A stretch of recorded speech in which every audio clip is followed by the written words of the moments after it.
Some nights Lagos feels like a city that's moving without you. I walk these streets with a heavy mind. Everyone else is rushing, chasing work, chasing something. Me, I'm just walking.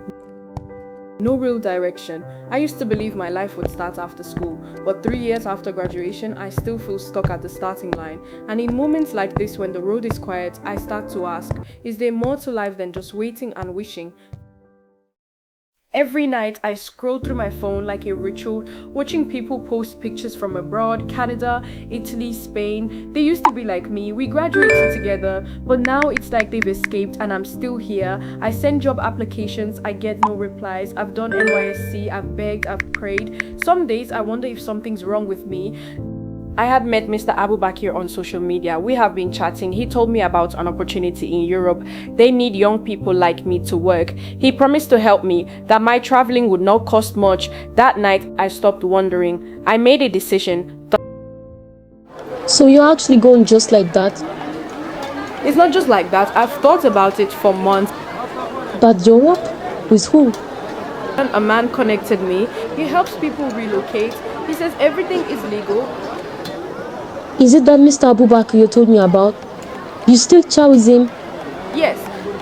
Are you sure he's telling you the truth? I don't know, but I can't keep waiting for life to happen here.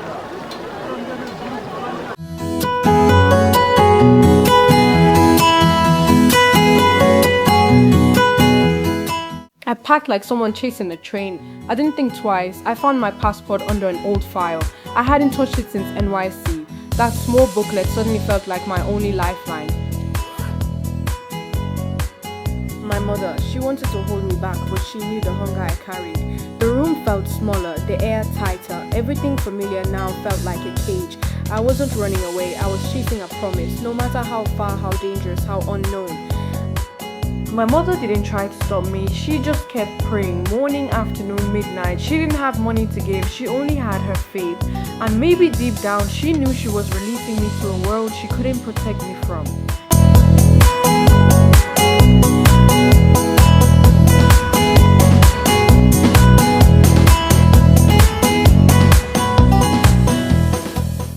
The bus started moving that morning, packed full of people, full of expectations. I sat by the window, not because I liked the view, but because the heat inside was unbearable. We were mostly young, all chasing one idea, a fresh start somewhere better. Some smiled, some slept. I scrolled through my phone to distract myself, but my mind was racing. I wasn't sure what I had signed up for. I just knew I was tired of sitting still. That road, it felt long, but at least it was moving, unlike my life back home.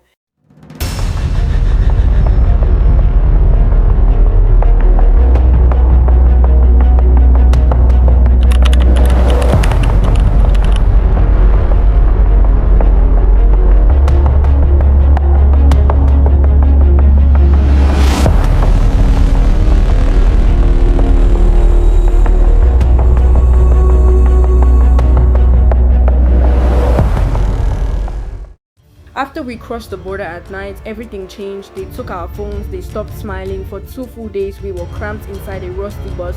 No proper food, no explanation. Then one morning, they dropped us in the middle of nowhere, in the desert, and told us to start walking. The sun had no mercy, my lips cracked, my feet swelled, but I kept walking. Because no one told us what would happen if we stopped. Some fainted, some cried. As for me, I went quiet. I was no longer searching for Europe. I was just searching for shade.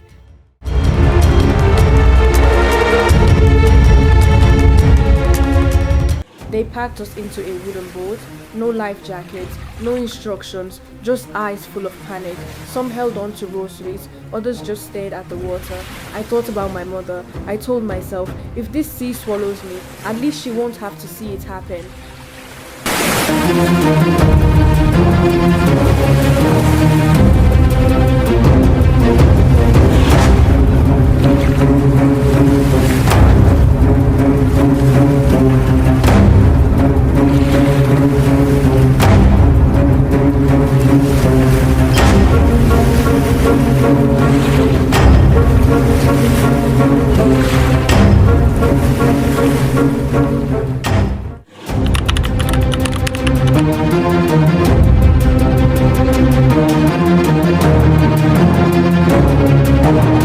When we finally reached the house, they told us then they left. No explanation, no idea what country we were even in. Just a concrete room with flat foam beds and silence. That silence, it was louder than any scream. Nobody asked questions. We were all asking the same thing, just not out loud. Are we safe? Are we still free? My period started.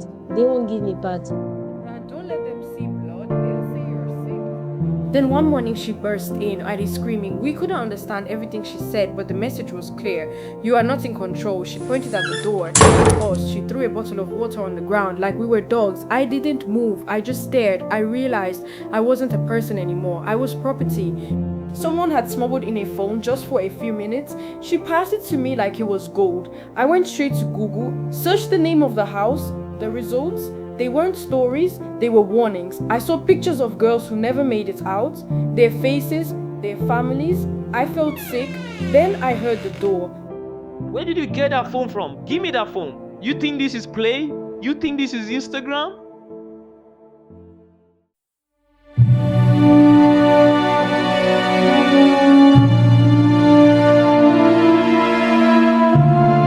How many of you are here? Are you hurt? We'll take you to the embassy. Don't worry. I thought I was dreaming, the shouting, the flashlights. I sat there, still like my body couldn't believe freedom had walked in. One officer touched my shoulder and said, "You're safe now." That was the first time someone looked at me and saw me. They gave us water, bread, and foil blankets, but my body didn't want food. I just wanted silence I could own. No shouting, no commands, just quiet. I sat by the van and watched the sun rise. My freedom didn't feel like joy, it felt like breath. When we stepped outside, it felt like we had entered another world. The air was different. The sky looked real. For days, we didn't know whether it was morning or night. Now everything felt too bright, too wide, too open. I remember looking up and thinking, so this is what it feels like to survive.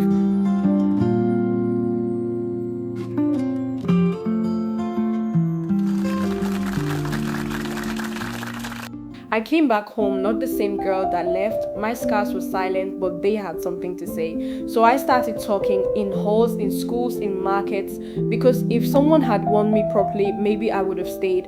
Maybe one voice could have saved me. Now I am that voice. Traffickers don't wear horns, they wear suits. They promise you jobs, safety, passports, but what they want is your body, your life. When I returned to Nigeria, I didn't want to speak. I wanted to disappear, but the silence began to choke me, and then I realized the very thing I survived, someone else is about to begin. So I chose to speak. Let me ask you something. How many of you have thought about leaving this country? I did too. I chased a dream, but what I entered was a nightmare. They said the journey would be smooth, that I'd work in a salon in Europe, that I'd earn in dollars. But this was the reality. They lied, but I believed them, because when you're desperate, lies don't sound like lies, they sound like salvation. I walked through the desert. I crossed the sea in a leaking boat. I lived in a room where I wasn't allowed to speak. I saw people die, and I came back with one mission: to make sure nobody here walks into darkness thinking it's light. Someone asked why I didn't just apply for a visa, because that requires time, money, and luck. But these traffickers, they sell shortcuts that lead to slavery. What traffickers use to lure victims? They use fake job offers, fake modeling contracts, even fake church trips. And they target people like me, like you, educated, broke, frustrated. You are not foolish for wanting more, but don't let desperation blind you. If you want to travel, do it right. If you must stay, build something here, because being alive in Nigeria is better than being sold in silence abroad. I'm not a hero, I'm just a survivor who decided her voice was too expensive to waste, and now this voice is saving others, one room at a time.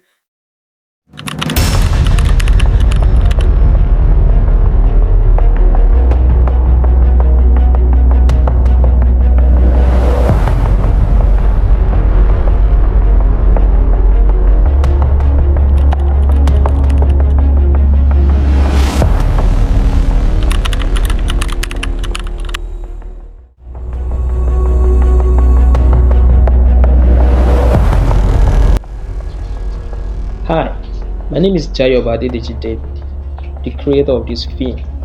I didn't make this to tell a funny story. I made it because this is real, here and now.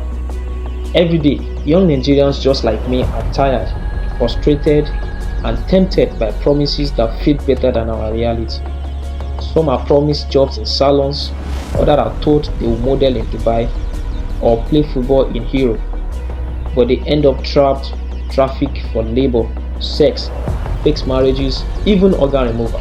Yes, there are different types of trafficking, and many don't even realize they are victims until it is too late. I've seen the hungers, I've heard the whispers, and sometimes I've even asked myself, what if I took that risk too? But this film is not just about Amara, it is about all of us chasing better even when it costs everything. And trafficking doesn't end with escape, it ends when we speak out, when we support survivors, when we raise awareness and protect the next person. We deserve more than just survival, we deserve safety, dignity, and truth. If this story made you pause, reflect, or want to act, then I've done my part.